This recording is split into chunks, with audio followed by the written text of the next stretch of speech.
I'm Kevin Pulowski from Chemtronics, and I'm going to take you through procedures to clean and recover equipment like electrical devices, electronics, telecom equipment including fiber optic connections from flood damage. After a major weather event that involves flooding, millions of dollars of equipment is often drenched and filled with all kinds of dirt and muck. Some may be replaced with insurance covering the tab, but there's a lot of equipment out there that needs to be repaired and brought back into service as soon as possible. Many people don't realize that often electronics and electrical components can handle exposure to water, and that it's actually a common way to clean assemblies in the manufacturing process. Some components, like power supplies, can't be recovered, but much of it can. Before you start, remember these important tips. Electronic and electrical devices should be disconnected from power and all batteries removed until everything is clean and 100% dry. Connecting power too soon could cause short-circuiting and could even be dangerous to you. Be patient. With sensitive electronics, it's important to avoid static buildup. Ideally, use a grounding strap or at least discharge static frequently by touching a grounded metal surface away from your work. First step, rinse the equipment with clean water. Electronics and electrical equipment should be flushed well with clean water to remove salt, sediment, and particulate matter. Disassemble the equipment to allow access to all interior parts and flush with water until the rinse water is clean.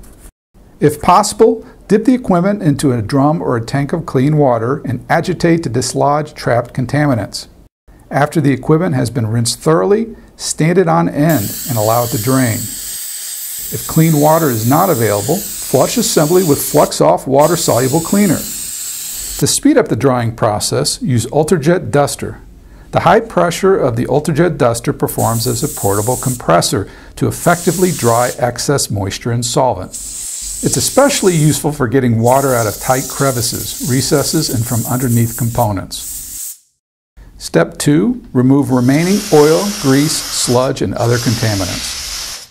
Cleaning will be necessary to remove oxidized oil, grease, and other contamination.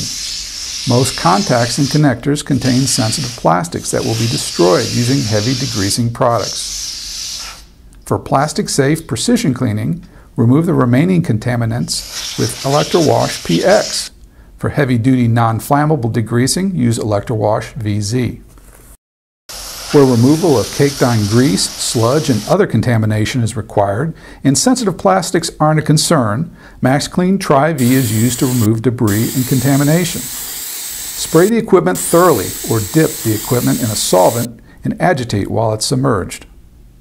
Make sure that all contaminated areas have been sprayed and completely cleaned. Allow the equipment and assemblies to drain and dry completely before returning the equipment to service. Step 3. Protect bare metal. After performing the previous cleaning processes on electrical equipment, electric motors, generators, power tools, and switches, the use of a contact lubricant is recommended to help prevent oxidation and corrosion. DPL, Deep Penetrating Lubricant, is a multi-purpose precision contact lubricant ideal for protecting the bare metal found in all electrical and electronic contacts, maximizing the contact integrity. Spraying low voltage contacts with DPL will clean and protect the contacts. Step 4. Apply conductive grease. Battery terminals and semi-permanent plug connectors can be protected and electrical conductivity maximized by using CircuitWorks silver conductor grease on all connector surfaces. This applies a highly conductive silver layer that fills any gaps between the contact points, which ensures optimal conductivity. Step 5. Clean fiber optic connectors. If dirt and debris gets into fiber optic connectors, it can block and interfere with the signals. So, as painful as it sounds, all fiber optic connectors that have been exposed to floodwaters need to be cleaned. The male end of the connector is relatively easy to clean. You simply add a small amount of cleaner to the wipe.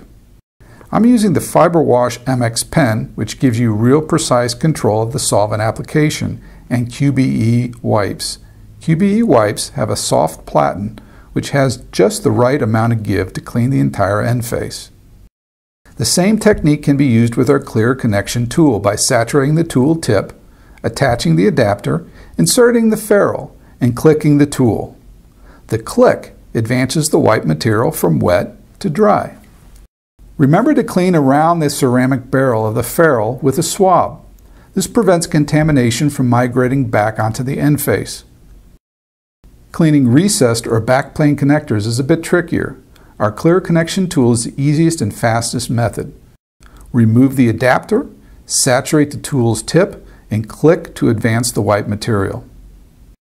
You'll also need to clean the alignment sleeves to prevent misalignment and recontamination of the end faces. Disconnect connectors from both ends. Lightly saturate the swab and push it through the alignment sleeve a few times. Good luck recovering all your equipment. If you need any help or have any application questions, please contact us. We're here to help you through this challenge.